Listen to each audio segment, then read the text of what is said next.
আলহামদুলিল্লাহ, প্রথম রোজা শবে বরাতের রোজা থাকলাম। এই তো নিজের হাতে বেগুনি বানিয়েছি। বড় আপু আমার বাসায় এসেছে, একসাথে ইফতার করব। আমি নিজের হাতে এত ভালো বেগুনি বানাতে পারি আমি নিজেও জানতাম না। তো আপু বলতেছে, আমার বোন আপু এই যে ভুলের ভিতরেই খাচ্ছে, আপু বলতেছে আমার না প্লেটে দিও না, ভুলে খেতে ভালো লাগে। এই তো দেখেন আমি নিজের হাতে বেগুনি বানিয়েছি, অনেক মজার ছিল বেগুনিগুলো।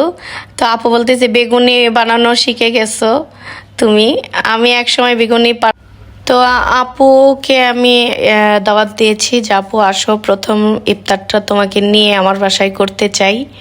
তো এই তো দেখুন কত সুন্দর করে বিরিয়ানি বিরিয়ানি বলে, সরি, কি এগুলো ইফতার, সরি।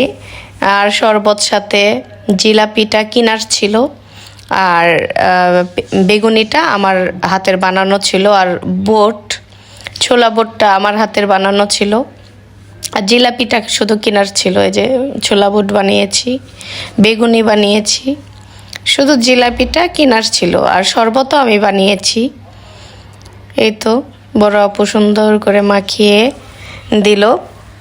বোনের বাসায় এসে বোনে কাজ করে, এটা আমার অনেক ভালো লাগে, কারণ একে অপরকে ভালোবাসি, হেল্প করি। আমি যখন বোনের বাসায় যাই আমিও বোনকে হেল্প করি, আবার বোন যখন আমার বাসায় আসে বোন আমাকে হেল্প করে। এটাই বোনের ভালোবাসা।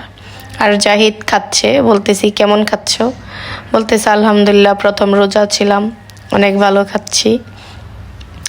জিলাপি দেখাচ্ছে, বলতেছে আমার বউ অনেক ভালো খাবার খাওয়াচ্ছে আমাদেরকে রান্না করে, অনেক ধন্যবাদ, এটাই বললো আমাকে।